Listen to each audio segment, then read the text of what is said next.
Good morning, everyone. Welcome to our Ultra Coffee Morning. I'm Sandra Ewers, and it's a great day for a great day. I love that saying. So, listen, we have been joined by an amazing guest. He's described as a poet, a lyricist, a writer, an activist, an actor, a musician. The possibilities are endless. I'd like to welcome the man himself, Mr. Benjamin Zephania. Thank you very much for joining us. But before I ask you anything about your book, I want to know what have you been doing in lockdown and how have you sort of coped in the last year? Um, I've I always hesitate when I answer this question because I've actually coped okay, and I consider myself quite lucky because I have a home with a lot of space. I have my gym. I live in an area where there is lots of space, lots of clean air. Um, I've been kind of mentally engaged. So yeah, I wrote a book. I wrote a play. I went to the TV program for Sky. Um, and actually I've been probably busier than normal as well. I teach at university, so I've been teaching all my students online. So I've been okay. I did have one just at the end of the last lockdown. I had one moment where I just woke up and went, no, I've got to see my mum. I've got to go see my mum. I mean, I'm talking to her every day more or less, but I just had this overwhelming urge to go and see her. Um, but on the whole, I've been okay. And the reason why I kind of hesitate a bit is because I know lots of people that haven't made it through the pandemic. My sister got COVID really badly, and her husband. I've lost friends, family, people who are well known. Ty the rapper, Dara Yeah, Washington, the reggae singer, yeah, Toots and the Maytals, Bob Andy, although the reggae singer, although he died of something else. So I mean, a couple of weeks ago, I went to two funerals in 1 week online. I mean, funerals online now. I mean, it's bizarre. Um, and I know lots of people who are stuck on the eighth floor in a council flat who haven't got a gym. They've got nowhere to go. Um, I got an email last night from a friend who just seems so desperate. The last time I spoke to him, which was like before lockdown, he was so happy. His career was going well. He was loving his martial arts. And now he told me that he's lost all his work. He's had to move back in with his mother. He's got nothing. I mean, it's just so. I always think about those people. It's not just about me. I've been really fortunate in a sense. it's really good to hear. And I know it is a bit of a roller coaster for everybody, and I do appreciate things as well.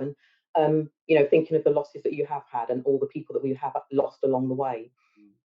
And I did forget to say, guys, if you are listening, if you can make sure that your microphones are muted, and obviously at the end you'll be able to unmute to ask if you need to ask Benjamin a question. But Benjamin, listen, I've got your book here. Oh, I've that read one. it. Yeah, I've read it twice. It's The Life and Rhymes of Benjamin Zephania. Oh, I like This is, that. this is my latest book. I shall be getting that And shortly. the funny thing is, let's tell the viewers that just before we came on air, my phone rang, my door It rang, did. and for some reason, somebody's delivered me, sent me 3 copies of my own book. No name, no nothing. They're not from You're you, going to are have, they? not from me, you're going to have to share one of those copies with me. And You're definitely going to have to share I one. guess it's somebody that's probably going to write to me and say, "Can you sign them or something?" I would imagine That so, happens yeah. So sometimes. it was good timing anyway. But Yeah. listen, look, your book. Anyway, I mean, because I actually read this book and I even had it on. I read it once, then had it on Audible. It felt like you were in the room with me when I was cooking. I'd had you talking to me in the kitchen. I was laughing. I was sad. I was happy. I was everything. But you were a young boy creating rhymes in your head. Your mum was also speaking in rhyme. But tell me, what is your love of poetry, and why do you love it so much, basically? it's interesting because if I say I just love words and I love playing with words, um, to some people it can sound a bit wishy-washy. I mean, we all use words. I also practice martial arts, and I love kung fu and tai chi. And one of the key things to understand when you do kung fu or tai chi, or even yoga, and I mean real yoga, not just exercise yoga, is just how to breathe, right? And sometimes you get students or people who are learning, and they go, "Well, I breathe all the time. You know, what's the point? You know, I've just paid you £10, and you're telling me how to breathe, master." Actually, we kind of take it for granted, and we don't breathe properly. And that happens sometimes with words. We use words all the time, but sometimes people don't understand the power of the words they're using, and sometimes they don't use them properly. So that's the only comparison I make. I had this love of words when I was a kid. I used to love my family were from Jamaica and Barbados, and they had a way of talking that had rhythm in it and rhyme in it, and the way they would tell you stories. And I used to go to church, and I know it's a little bit of a stereotype. They talk about, especially black girls, going to church and singing in the choir, and that's where they learn to sing. You know, there's so many black female singers and male that they'll say I started in church. Well, for me, was the same, except that I wasn't looking towards the choir. I was looking at the preacher, and I was looking at the way he would use repetition, the way he would use rhyme, and the Psalms in the Bible, which is a kind of poetry, the way he would kind of perform them almost. And sometimes I used to think, you know, even if you don't believe this stuff, you know what I mean? It's so convincing the way it's put over. And so I think I kind of took from that and the Anansi stories and the poetry of my mother in Jamaica. And I just loved it. And it's weird. But at one point I remember some members of my family thinking that I needed a child psychiatrist. I wasn't interested in toys. I was happy to sit there and just be nodding my head, making up rhythm and rhyme and stuff like that. And I just thought I was losing it. You were certainly dedicated to that cause. But I've read some of your poetry. I've listened to some of your poetry. Things like "This policeman keeps kicking me to death." I mean, I've listened to it into music. I listened to it you saying it a cappella. It sends out a poignant message. What do you think about that message now? Is it relevant? Because obviously, with everything that's happened recently, can you see the relevance in there? Oh, sadly, I mean, I wrote This Policeman Keeps on Kicking Me to Death, I think, in about 78, right, 1978. And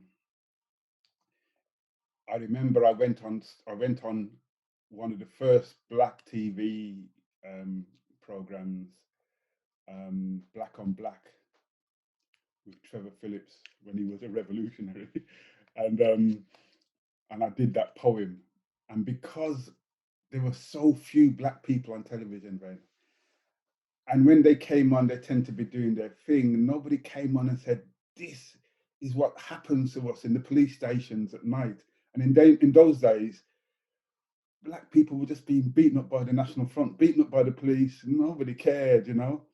And so to have somebody perform that poem on primetime television, I remember trying to do some shopping in the West End the next day, and I had to abandon it because people were just coming up to me and they saying, "Thank you."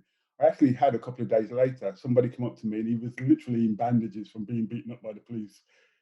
And he said that poem just kind of, when I tried to tell people what happened to me, they didn't believe me. And then they heard that poem and they went, "Oh, it makes sense now." I remember a bus driver driving through London. He stopped the bus and he come off. He said, "I don't care if I get sacked. I have to hug you," you know. Um, so it was kind of very poignant then. It was very relevant then, and I kind of stopped performing it for many years.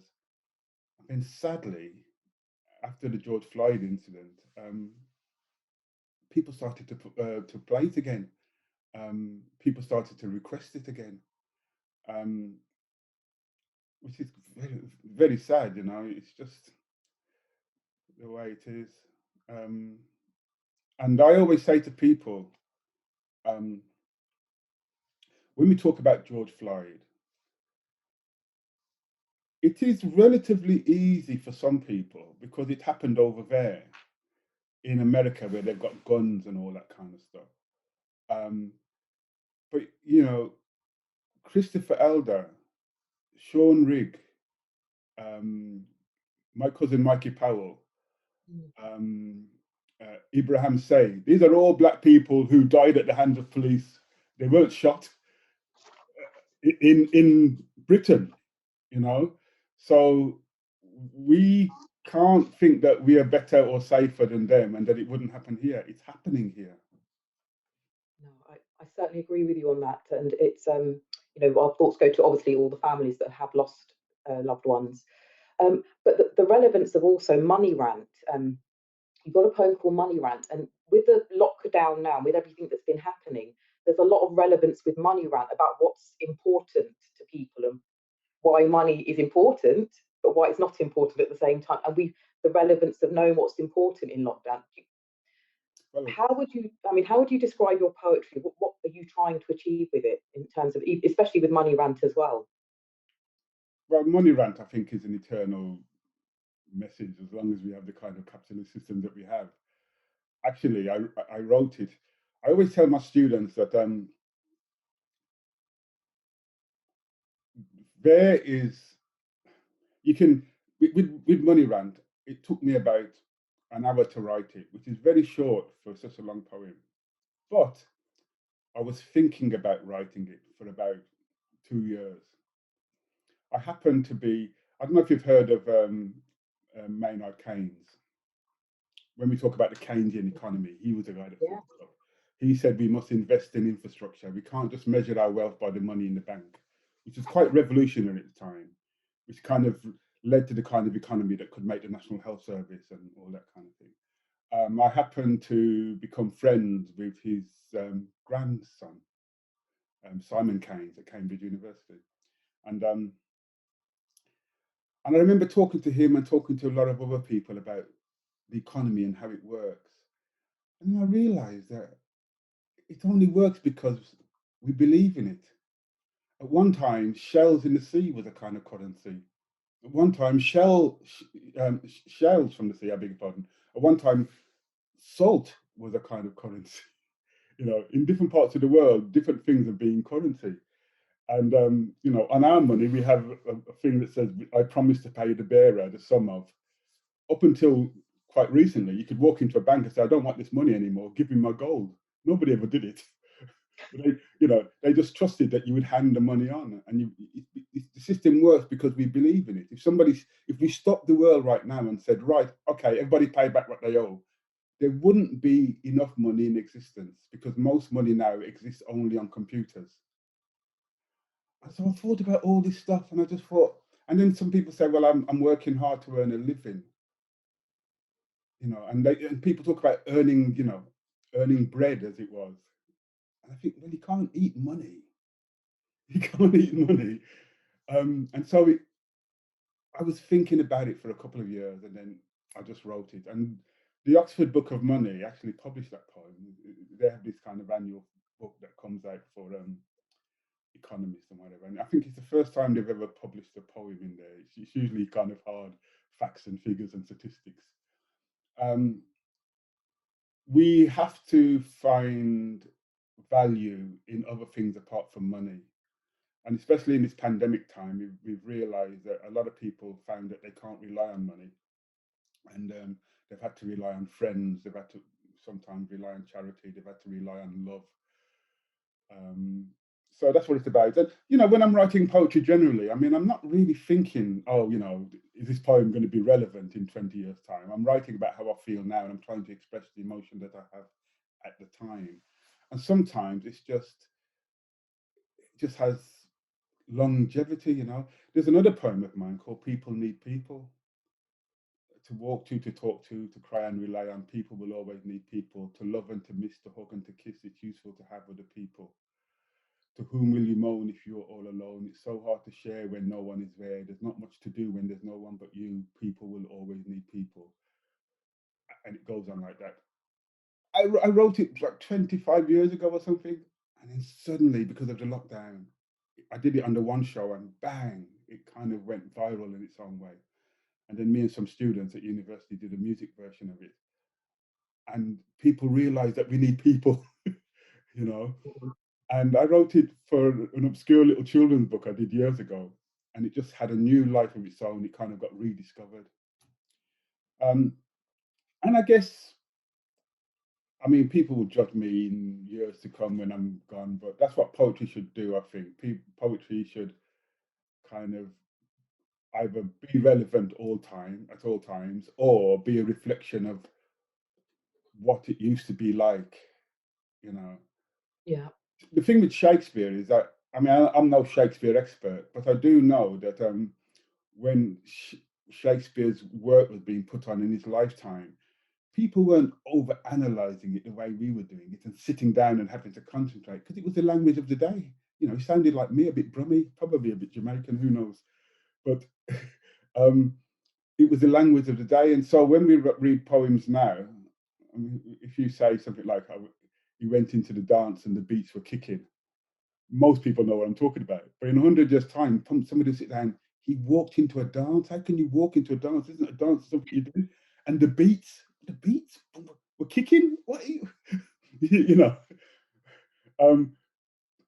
So in that sense, sometimes the language can change, but the sense of the poem will usually stay the same. I read poetry from all over the world, and it just makes sense because it's about, I'm going to use a word that is a bit of a cliche, but it's kind of true. It's about the human condition, you know.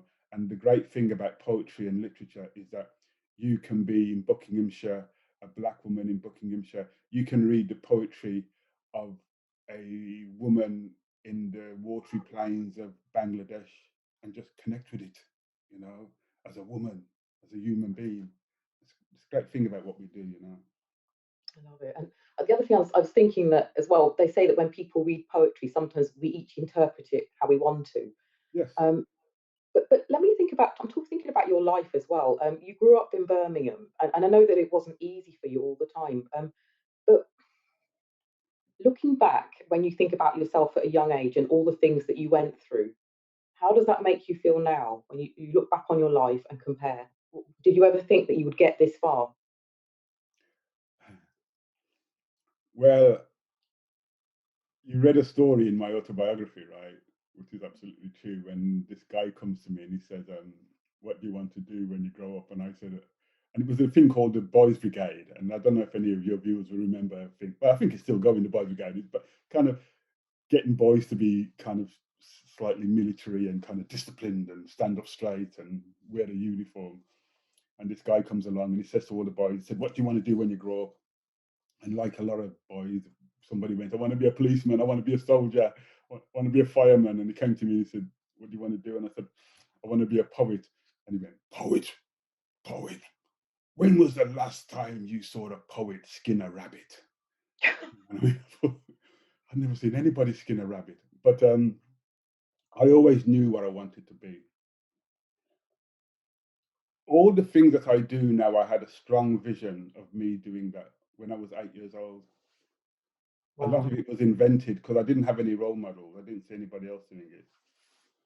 But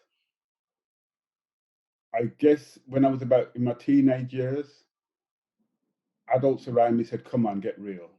Don't do this." You know, I remember my mother kind of saying to me once, you know, "It's all right when you come down and you do poems at the breakfast table and all that stuff, and you do poems in church, but listen, you've got to stop this thing now and grow up." You know, and I said, "I want to be a poet." She went, you know, "Tell me one," and I mean, I've got to put it the way she put it because she's talking, you know, she's an immigrant woman struggling to survive and all that kind of stuff. So you've got to put it in context. He says, you're a black man growing up in England. You name one white man that you know that earned money from poetry. And I went, "Bill." I said, "Who is Bill?" I went, "Bill Shakespeare." "Him dead long time. And you dead too." "And you will dead too. You will dead of starvation." You know, it's that immigrant thing where you want your children to be better and do well, and so a lot of adults around me at the time were kind of trying to put me off and say, "Come on, get real." But I always knew what I wanted to do, and I just had to find a way of doing it, and I was really lucky in a sense. So, what do I think of myself now? I think, okay, when I go into schools and children ask me if I have a message and advice for them, I always say, think for yourself. Listen to what your teachers say and apply your own intelligence and try and work out the answer for yourself or find another answer, whatever it is. And as soon as I started to think for myself, I was pretty good at doing what I wanted to do. because I had no role models. There was no performance poetry scene like there is now. There were no poets on television, really. There was no Caribbean poetry, really. I remember years later meeting up with Linton Kwesi Johnson and Jean Breeze, and we were all doing our things separately, and we came together and realised that, you know, we were of the same mind. But too many people follow the crowd. When I followed the crowd, as you will know, I was going to jail, I was getting in trouble, I was doing bad things. As soon as I started to think for myself, it was a liberation. And it sounds simple, think for yourself.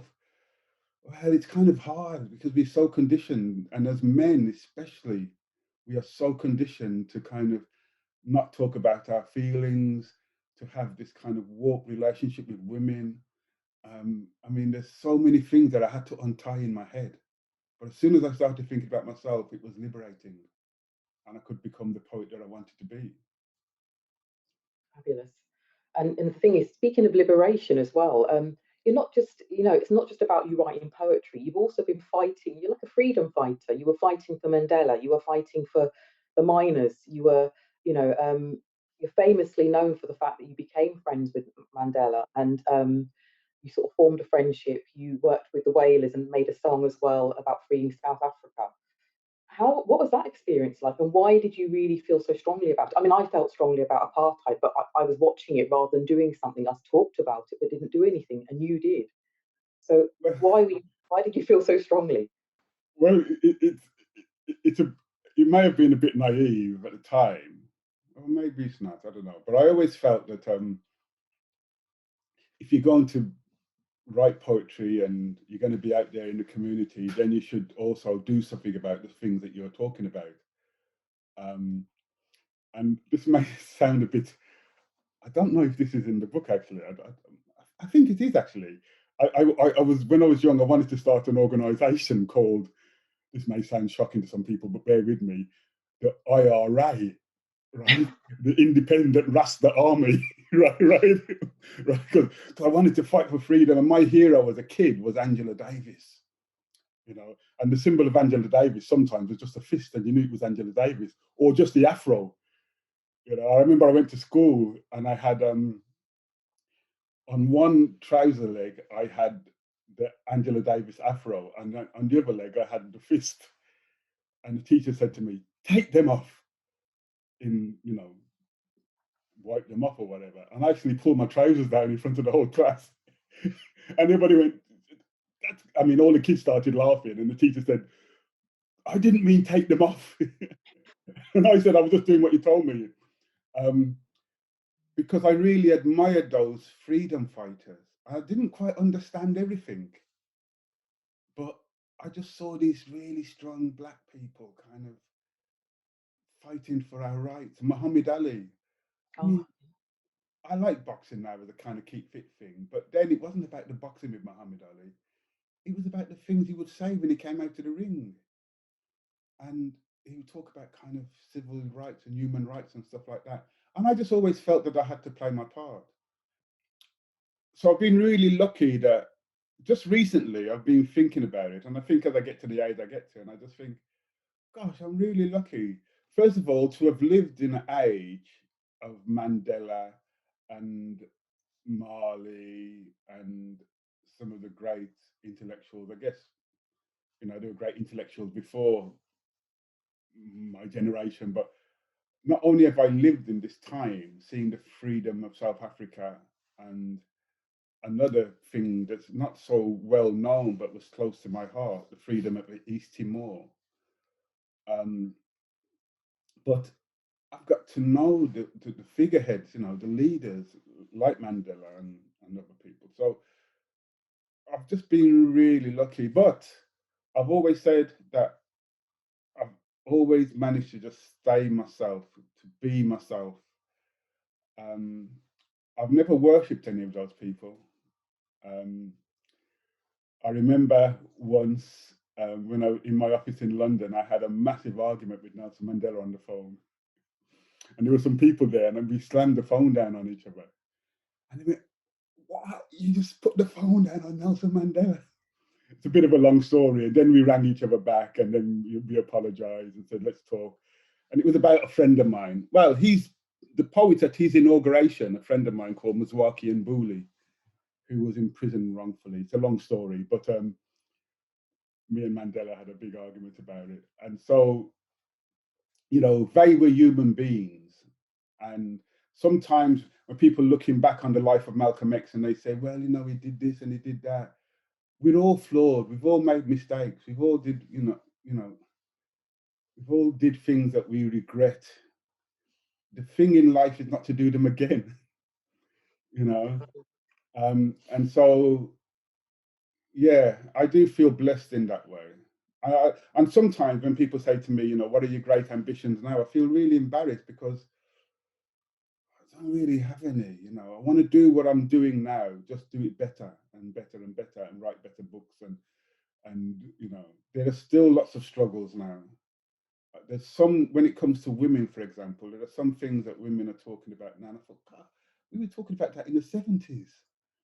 And we've talked about racism with police and on the street, and back in the day, it was a National Front, as you know. You literally were walking down the street and a gang of skinheads would come behind you.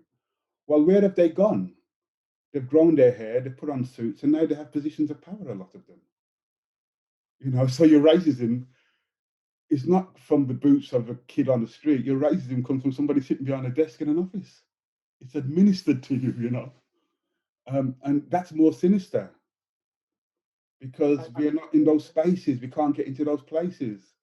Somebody's signing a piece of paper, and it's kind of having a deep, profound negative effect on your life, and you can't get to them. I definitely agree with you on that. And the other thing is, it's like, because when it was the National Front, and when it was, if somebody is out and out racist, at least you knew who they were. And I agree with you. They are behind the desk. We can't see who you are, so it's hidden. But listen, I know that. Oh, Sorry. you carry on. I'll tell you the story very quickly. I moved into a house in East London once, and the guy next door came out and he said, "Look, I'm telling you now, mate, I'm a racist." He said, "Don't talk to me over the garden fence. You don't have to say good morning to me." He had 2 daughters. He said, "Don't talk to my daughters. You park your car there, I park my car here, blah, blah, blah." And everybody said, "That's horrible." I mean, actually, I like his honesty. I like the fact that he just came out with it. And it's a bit of a long story, but his children were studying my work at school, right? So children would meet me in secret and go, "Can we do an interview? We'll get real good brownie marks at school and stuff." And when he was really in need and none of his white friends would help him, I helped him. And by the time he was leaving, he left before me, he'd completely changed. So I like his honesty. And I kind of felt I almost had a project on him, And now, if he would have said, "Oh, nice to see you. I've got black friends," right? right, and then being really racist behind my back, with no kind of honesty about his own racism, then that would have been harder to deal with, and he probably would have just left a racist, But actually, I'm missing out lots of stories. But eventually, because I helped him so many times, and I helped his family, and he just got to know me as a person, and he saw me experience racism, and then he felt it because I was a human being. His view changed. I like that. I like that. That's such a lovely story, and it's something that we need now. But I know that We need you. honesty. Of course we. It's like, sorry for ranting on about this, but No, not at all. when it comes to Black Lives Matter, for example, it's not for white people to think, oh, they're talking about me, white lives matter too, and all that kind of stuff. I grew up sexist. I grew up in a sexist household, right?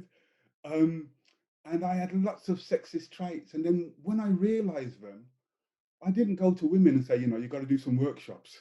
I went to me and said, I've got to change. And I'm still working on it now. And sometimes it may be a minor thing.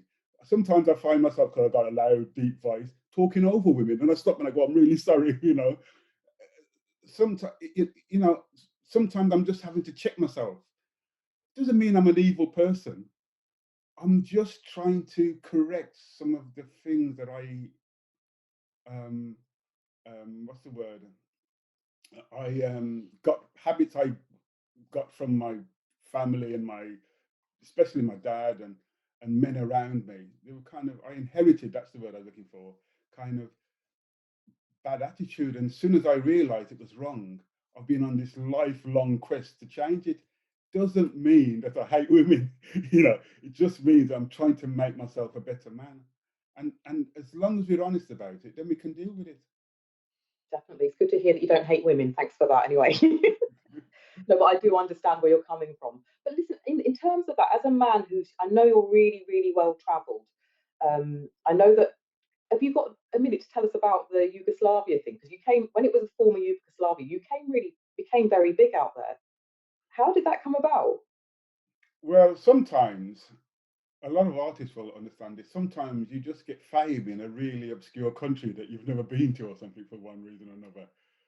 So I think um, uh, Norman Wisdom, for example, was big in Albania.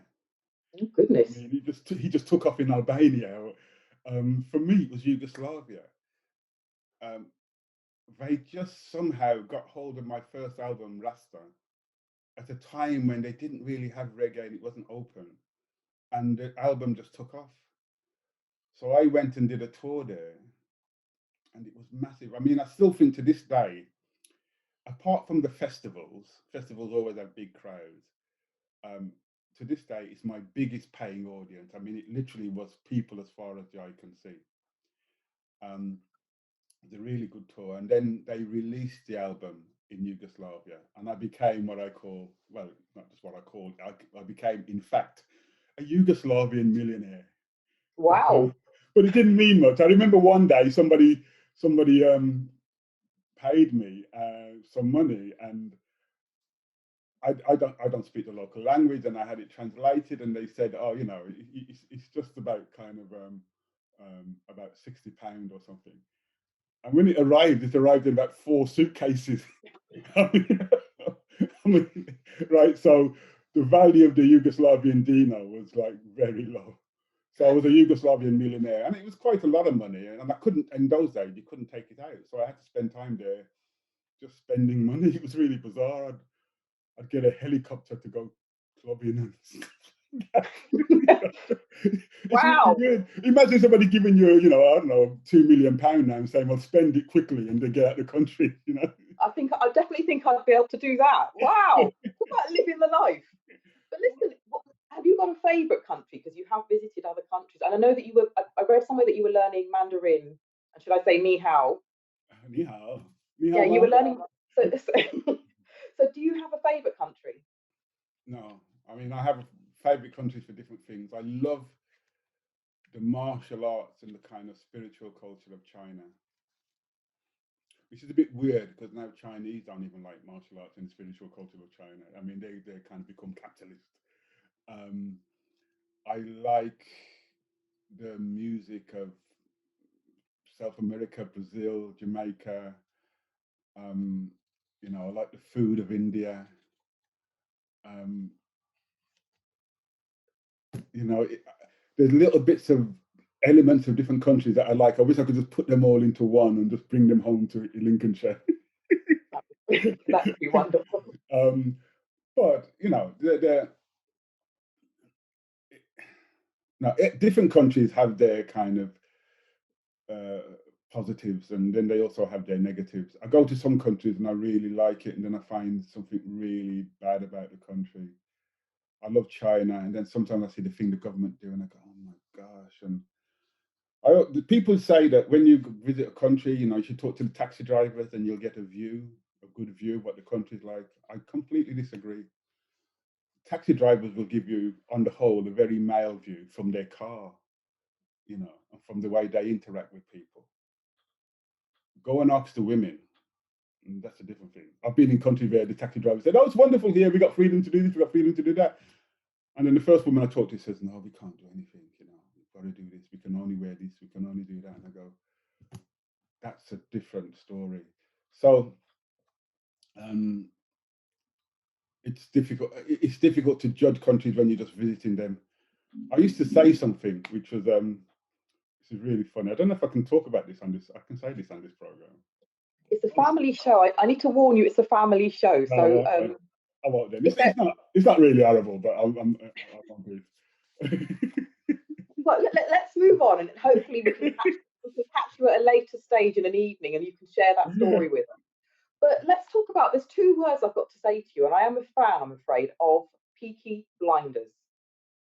I have to say these words to you. I watched Peaky Blinders, and I didn't actually know that you were going to be in it. Mm. I was watching, saw a man come on. He looked like you. I kept looking. Isn't that Ben? No, I kept saying it can't be. How on earth did you get a part in Peaky Blinders? I know you're a famous man, but how did that come about? I am a great fan of the show. Well, I think maybe apart from Cillian Murphy, I mean, and maybe some of the guests that we have coming in, as the kind of permanent cast, I understand that I'm the only one that didn't do an audition. Wow. When Steve Knight was writing it, he knew that this part was for me, and it's based on a real character. There was this Jamaican character in Birmingham at the time. He'd fought with his friends in the First World War. In those days, you'd have the African regiment and the Jamaican regiment and all that kind of stuff. But for some reason, this Jamaican guy fought with this battalion from Birmingham. He went back to Jamaica, and then he missed his friend so much that he came to Birmingham, and he became a kind of wandering, slightly off his head priest, wandering around the streets of Birmingham, preaching fire and damnation to fornicators and sinners and stuff. And his name is actually real. His actual real name was Jimmy Jesus. Um, when we started to film the first episode, for some technical legal reason, we couldn't use the word Jimmy Jesus. I don't know if it had to do with his family or something like that. So me and Killian kind of scratched our heads, and I think it was him that went, Jeremiah, we call you Jeremiah.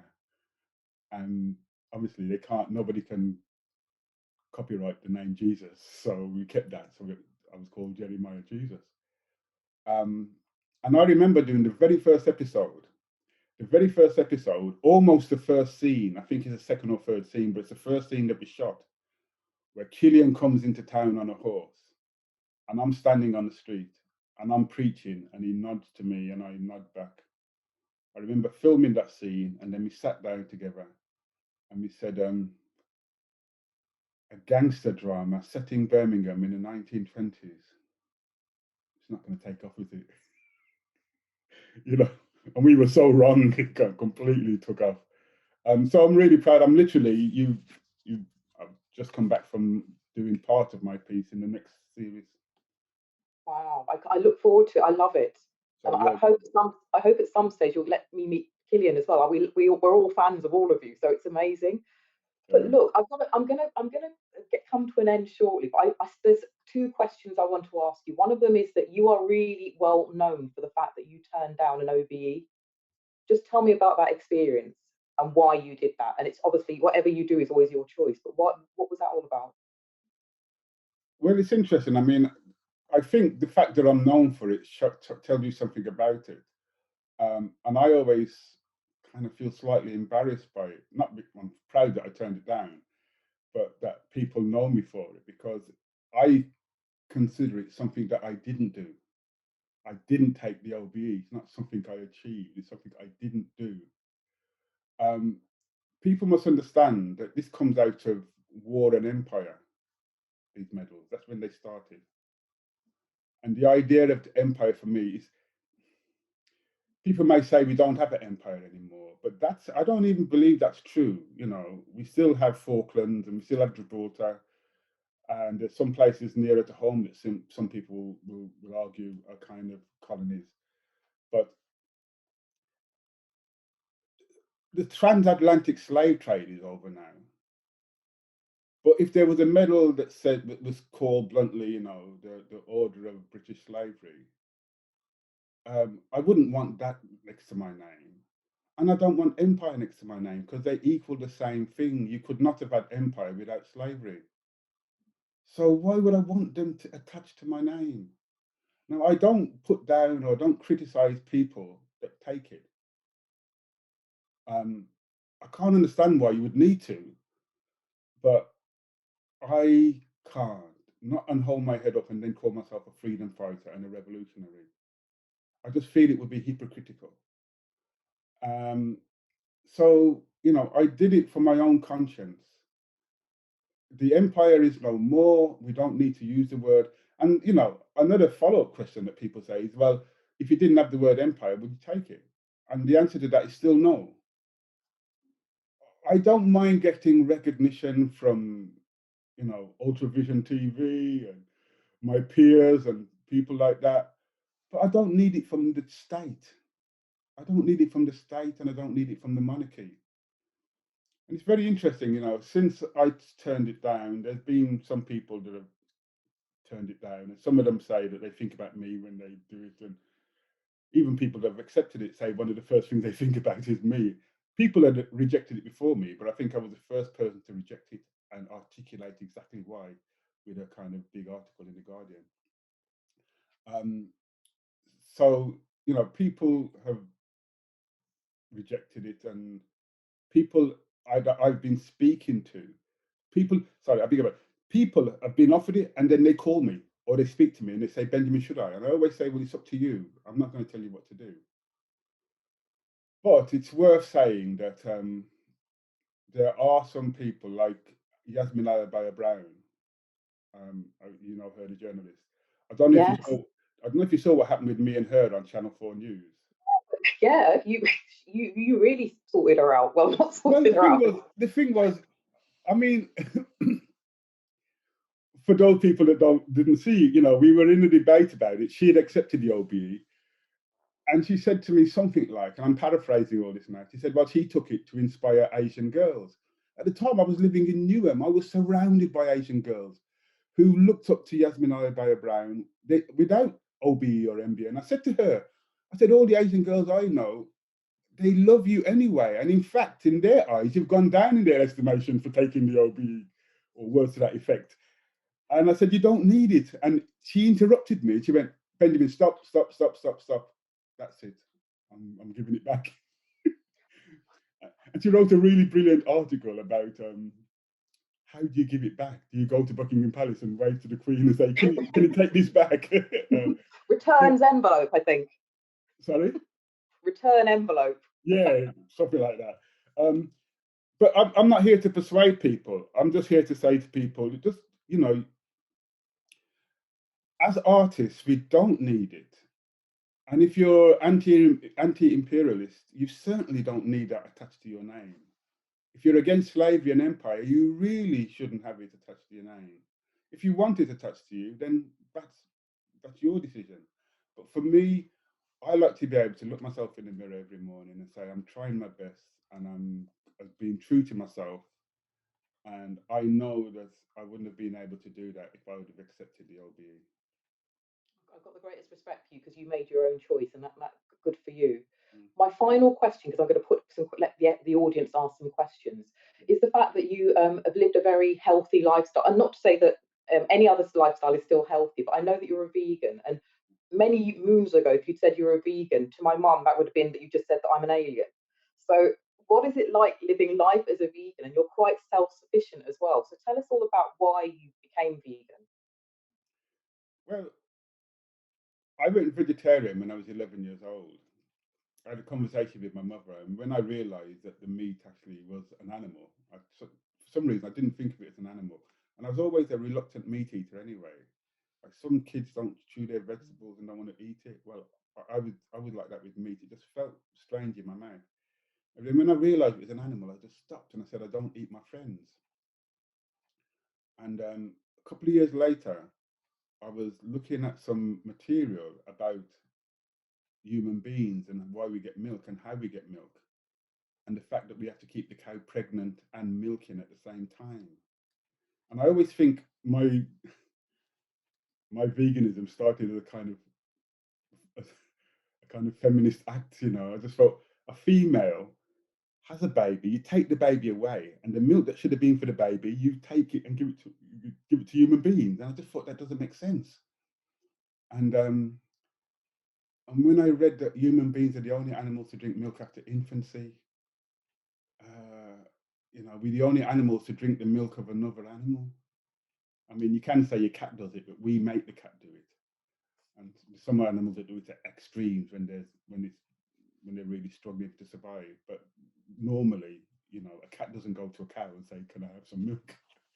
Um, but when I learned all that stuff, I just went vegan, and I didn't know what the word was, what the word meant. I just said, "I'm not having any animal products." So I'm pretty proud of that in a way that, you know, it wasn't a fad, it wasn't a fashion, and in a way, veganism is really popular now. And I keep getting asked this question, you know, what do I think of the new vegans? Is it a trend? And I think for some people it will be a trend. But the thing is, you must know that a long time ago, well, not that long ago, a lot of people just bought food. They weren't looking at the label. They weren't thinking about what was in it. You know, people are more intelligent now, and they just look at the label. They want to think about their food, and even, I mean, some militant vegans, and I am a militant vegan, but there are some militant vegans that don't like when I say things like this. But even meat eaters now realize that they don't have to have meat in every meal. They can have meat once or twice a week. They're not going to die of starvation, you know. They're not going to die of a lack of meat. In the whole history of mankind, no one has ever died of a lack of meat. You know, you can die of a lack of protein and stuff like that, but you could do that if you were a vegan.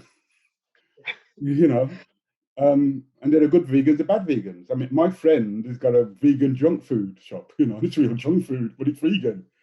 And that's why you get some people, especially some of the younger cats in the black community, who don't like the word vegan. They prefer plant-based.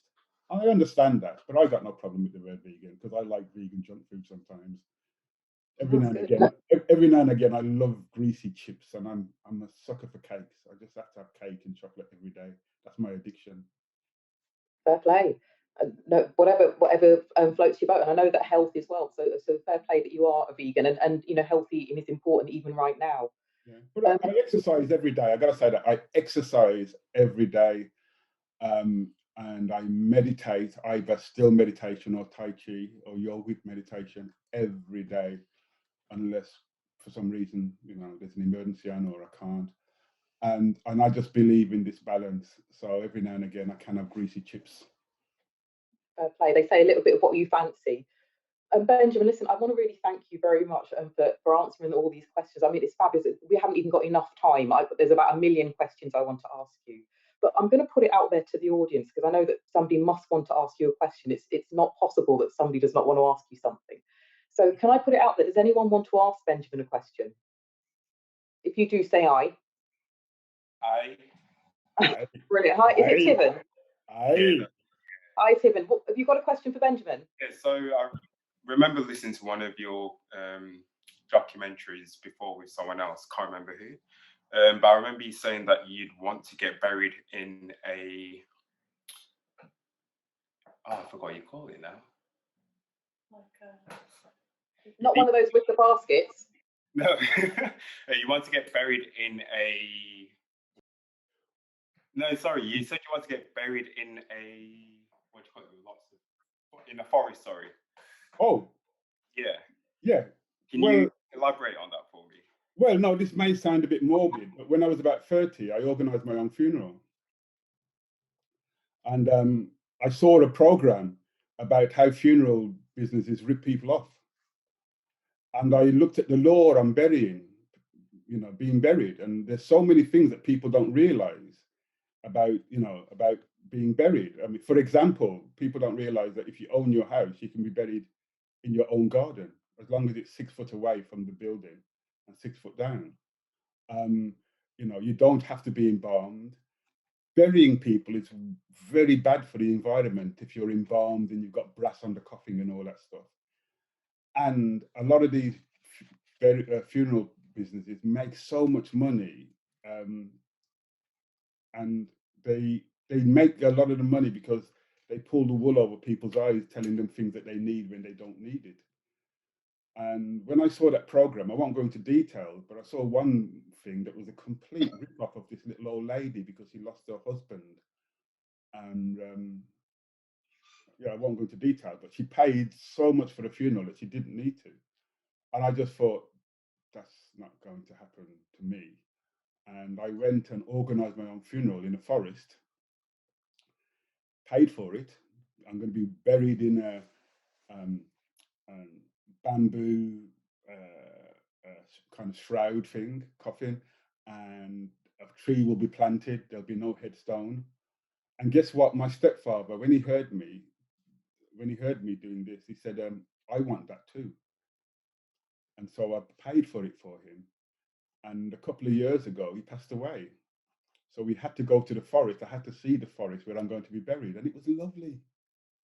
I mean, it was really amazing.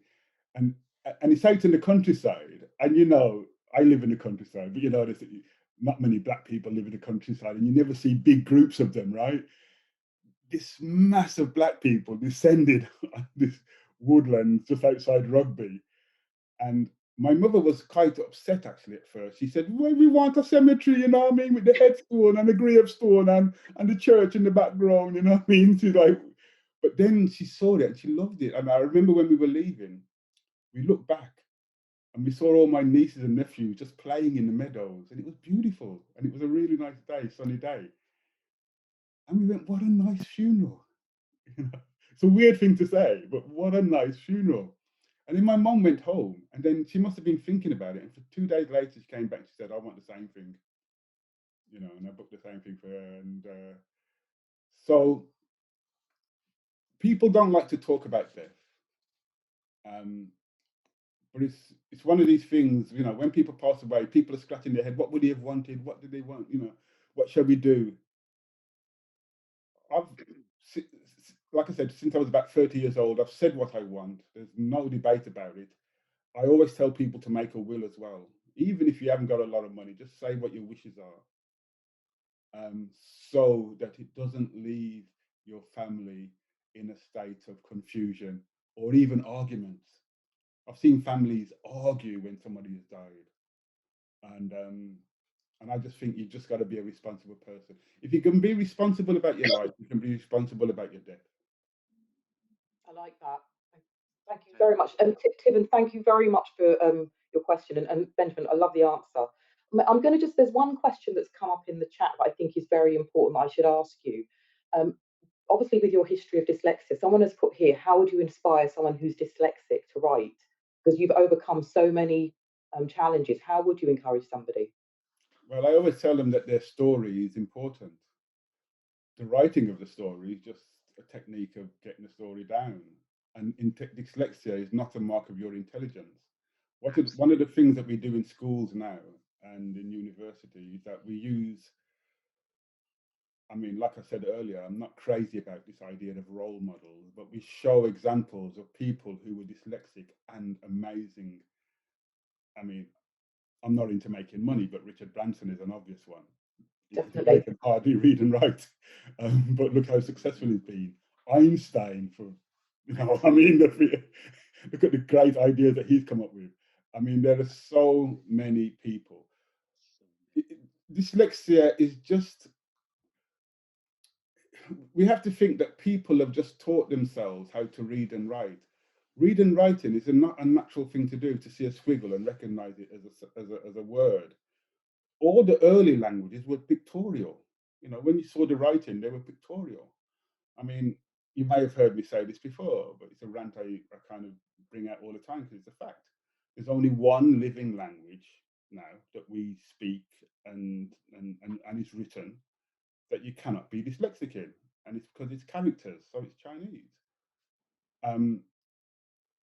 All the early languages, and the only reason why that is there because it's a language that has survived and hasn't changed very much.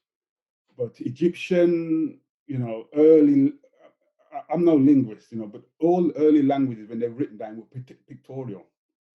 So even if you didn't understand the language speaking it, you could look at it and you could see the pictures and it would make sense. Oh yeah, so and so. I look at Egyptology, Egyptian writing, and I can't. It won't be precise, but I'll get the gist of it. So that's our natural way of reading. To have a squiggle that represents A is a bit weird. And then when we say it, you know what? Everybody knows what I mean when I say A, B, C. but we don't say a pull. You know, and so I say to people, look, dyslexia is probably the default position of mankind anyway. Some people have just learned how to get away from dyslexia.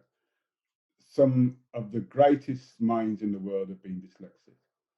If you have a story to tell, if you want to be creative, go for it, because it's been proven that dyslexics tend to see the world slightly differently, more creatively, more inventively. Use it to your advantage. And usually that works. Really good advice. And my husband is dyslexic. He's just done his master's. Nothing stopped him. So it was discovered that he was dyslexic when he was at college. He'd gone through school struggling. Yes, And, well, and that happened so, to me. I didn't know I was dyslexic till I was about 21 or something. yeah, my husband was like that. So it's really good advice. There's no stopping you guys. Let's take another question. Thank you very much for that question. Let's take another question. Does anyone else have a question? Say aye if you do. Hi. I did want to ask you, Benjamin. I was lucky enough to watch a couple of your lectures. One of them was about a refugee boy. I've always wondered, did you ever find out what happened to the little boy? Because you said about the little boy that used to come to your garage. What happened to him? I don't actually. Well, I know that he got help, because the thing was, if you know the story, yeah, you said you know the story. He was the boy that used to kind of watch me working on my car, and then he told me a story, and it was like quite horrific. And then I know that when I told the teacher that he's not being naughty, and it's not that he's not paying attention, it's that he's been traumatized and he needs counseling and needs help. I know that he went on to get help, and he joined a group of a kind of organization that helped refugees with music and just, you know, teenagers doing teenage things, normal things, you know. But the book is dedicated to two boys, two twins actually, Million and Derida. They're two Ethiopian boys. And amazingly, one of them I saw at a train station not long. I didn't even recognize him. He just came, he tapped me on the shoulder, and I was like, "Oh, do you want my autograph or what?" And he was like, "No, don't you remember me?" And he's doing like work with refugees and young people. You know what I mean? I thought that was absolutely brilliant, you know, that he's taken his experience and then he's helping other people. Yeah. So, but the boy himself, I don't know about the boy who kind of really inspired it. But, you know, I know it got better.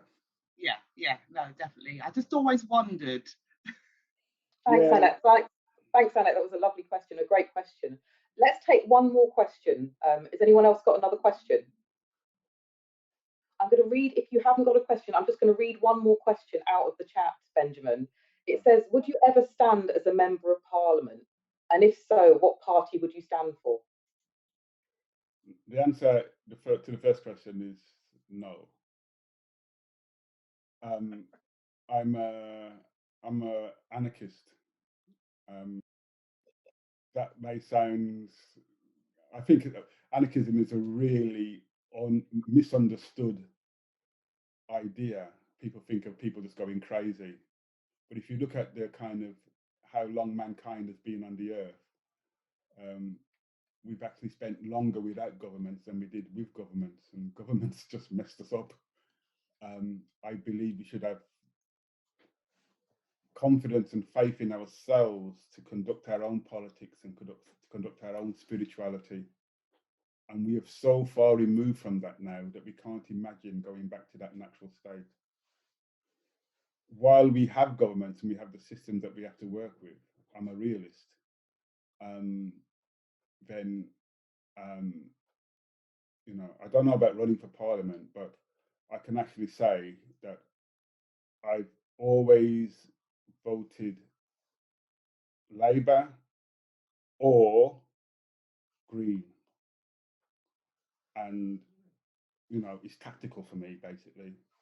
I mean, I think the last couple of times I voted, it's about the area where I live, it's been Green. But politics is a dirty business, you know. And we talked earlier about South Africa.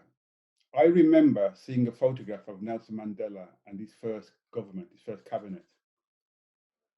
And I remember looking at that and seeing like 3/4 of the people are people that I knew. They lived in Islington in London. They lived in Hackney. They were in exile here. Mandela Langa, who I've just reconnected with, was my best friend. He was a writer and novelist. He went back to South Africa, became Minister of Culture. Within a few years, he was Minister of Censorship. He went from one extreme to the other, you know.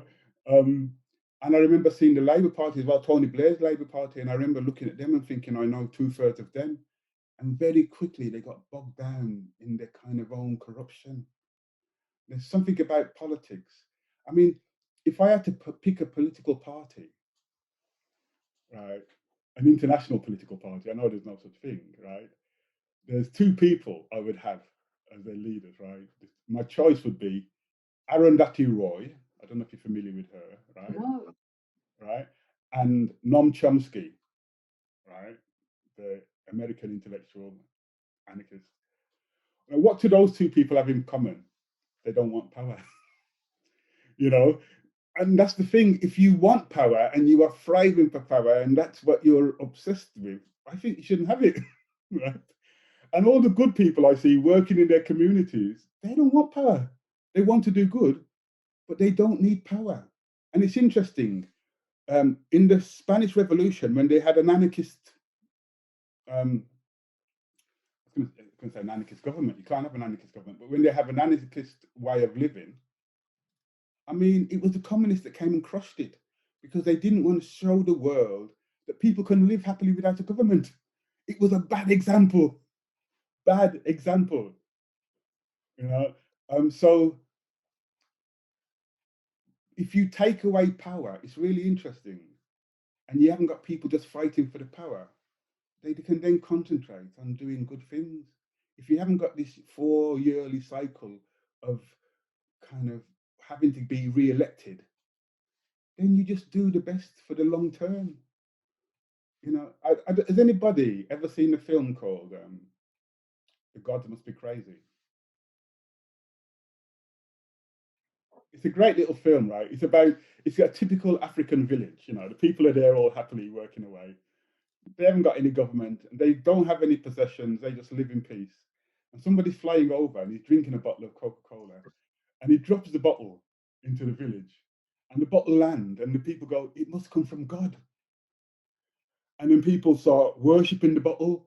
People want to possess it. Suddenly they have crime. Suddenly some people think it's for rolling bread. Some people think, and because now the bottle has power, you see all the corruption that happens from a village that was just living in harmony. And I think that's power. It corrupts and it corrupts absolutely. And I got very good friends that have dabbled in politics or even in politics, not dabbled. And they try their best, but they come across so many dirty, underhand dealings all the time. And I just think I'd rather be playing cricket, and I don't even like cricket. You know. Good answer. Thank you very much. We are coming to an end. I did offer it out there if anyone wanted to ask a question, and I've asked what I can ask. I would like to. What we're going to do before I say goodbye to you, Benjamin, is that we're going to get you to pick out of the two guests. We will send one of our guests a mug, an UltraVision mug, and if you could just get you to pick either name, and we will send a mug out from the questions of the people that asked the questions. That was Tibbin and Annette. So we will send a mug to one of those guests. Who would you like to send it to? Well, could I say there's a reason for me saying this, and I kind of said it before, and I'm going to repeat it now. But I'm going to say the person who mentioned the funerals, the deaths. That was Tibbin, wasn't it? I think. Yeah. So because I think that's really important. Okay, so Tibbin. No, I think so as well. Yeah. So that's the reason why I just think. Sorry, I'm repeating myself now, but I just think we just don't talk about death enough. And we need to, especially now.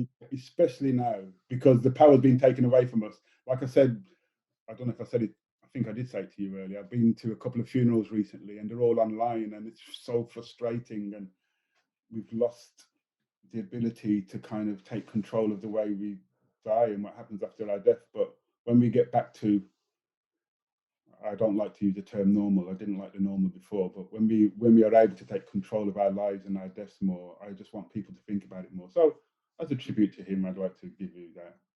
All right, so Tibbin, I know who you are, Tibbin. I'm going to contact you and get some details from you and get a mug sent to you. Benjamin, listen, you know what? I wish I could spend the day with you. Sorry, I'm not. You know what I mean by that, and ask you lots more questions. I've got so much to say to you. Thank you very much for taking the time to be with us today. I mean, I've really enjoyed, listening to you, talking to you. You're a man of the people. You've got so much to say. Thank you very much. Before we go, I'd like to actually thank Beat Radio and Martin Shoe Doctor for sponsoring the show, and thank you very much. Next week, Martin Lee, our other presenter, will be interviewing Damage, the group Damage, and so do join us next week at 11 o'clock. And I'd like to thank our audience. Thank you very much to the audience for coming on as well. And please stay safe. That's what we ask of you, to stay safe. So thank you, everybody.